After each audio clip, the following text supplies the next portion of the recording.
Bab 71, Nuh. Sesungguhnya kami telah mengutus Nabi Nuh kepada kaumnya, dengan berfirman kepadanya, berikanlah peringatan dan amaran kepada kaummu sebelum mereka didatangi azab yang tidak terperi sakitnya.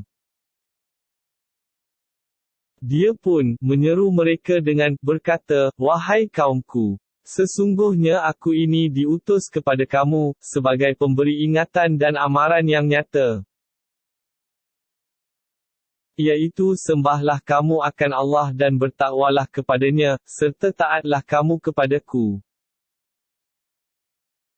Supaya Allah mengampunkan bagi kamu sebahagian dari dosa-dosa kamu dan memberi kamu hidup, dengan tidak terkena azab, hingga ke suatu masa yang tertentu, maka segeralah beribadat dan bertakwa, kerana sesungguhnya ajal yang telah ditetapkan Allah, apabila sampai masanya, tidak dapat ditangguhkan. Kalaulah kamu mengetahui hakikat ini, tentulah kamu segera beriman.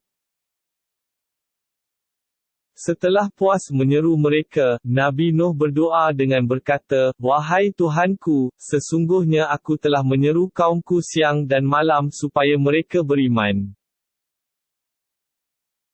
Maka seruanku itu tidak memberikan mereka sesuatu faedah pun, selain daripada menambahi mereka melarikan diri dari kebenaran.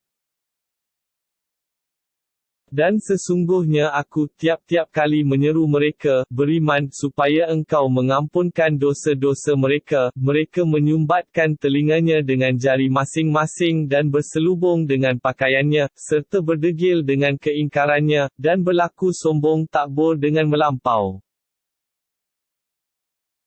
Kemudian aku telah menyeru mereka dengan terang-terang. Selain dari itu, aku berulang-ulang menyeru mereka secara beramai-ramai dengan berterus terang dan menyeru mereka lagi secara berseorangan dengan perlahan-lahan. Sehingga aku berkata kepada mereka, pohonkanlah ampun kepada Tuhan kamu, sesungguhnya adalah Dia Maha Pengampun. Sekiranya kamu berbuat demikian, Dia akan menghantarkan hujan lebat mencurah-curah kepada kamu.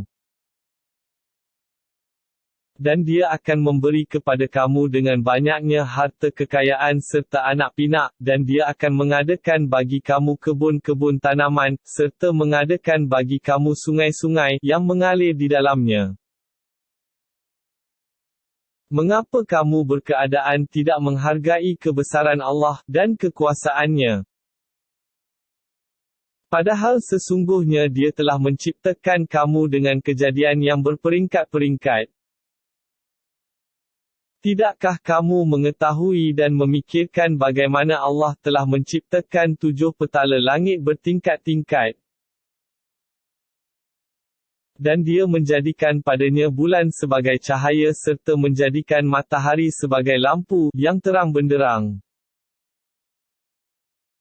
Dan Allah telah menumbuhkan kamu hidup dari benda-benda yang berasal dari bumi, dengan pertumbuhan yang sungguh-sungguh sempurna. Kemudian Dia mengembalikan kamu ke dalam bumi, sesudah mati, dan mengeluarkan kamu daripadanya, sesudah dihidupkan semula untuk dihitung amal kamu dan diberi balasan, dengan pengeluaran yang sesungguh-sungguhnya. Dan Allah telah menjadikan bumi bagi kamu sebagai hamparan, supaya kamu melalui jalan-jalan yang luas padanya.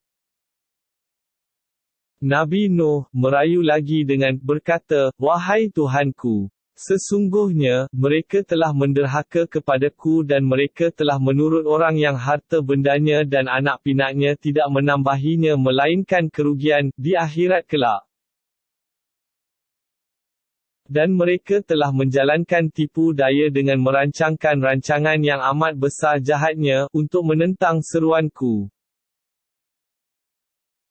Dan ketua-ketua mereka menghasut dengan berkata, jangan kamu meninggalkan penyembahan Tuhan-Tuhan kamu, terutama penyembahan Wad dan Suwa'a, dan Yaguth dan Yauq, serta Nas.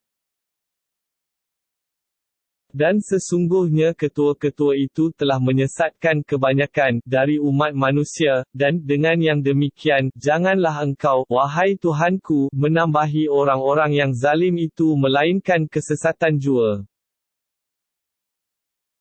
Disebabkan dosa-dosa dan kesalahan mereka, mereka ditenggelamkan dengan banjir dan taufan, kemudian pada hari akhirat dimasukkan ke dalam neraka, maka mereka tidak akan beroleh sebarang penolong yang lain dari Allah yang dapat memberikan pertolongan. Dan Nabi Nuh merayu lagi dengan berkata, "Wahai Tuhanku, janganlah engkau biarkan seorang pun dari orang-orang kafir itu hidup di atas muka bumi. Kerana sesungguhnya jika engkau biarkan mereka hidup, nescaya mereka akan menyesatkan hamba-hambamu dan mereka tidak akan melahirkan anak melainkan yang berbuat dosa lagi kufur ingkar. Wahai Tuhanku, ampunkanlah bagiku dan bagi kedua ibu bapaku, serta bagi sesiapa yang masuk ke rumahku dengan keadaan beriman dan ampunkanlah bagi sekalian orang-orang yang beriman, lelaki dan perempuan, dalam segala zaman, dan janganlah engkau tambahi orang-orang yang zalim melainkan kebinasaan."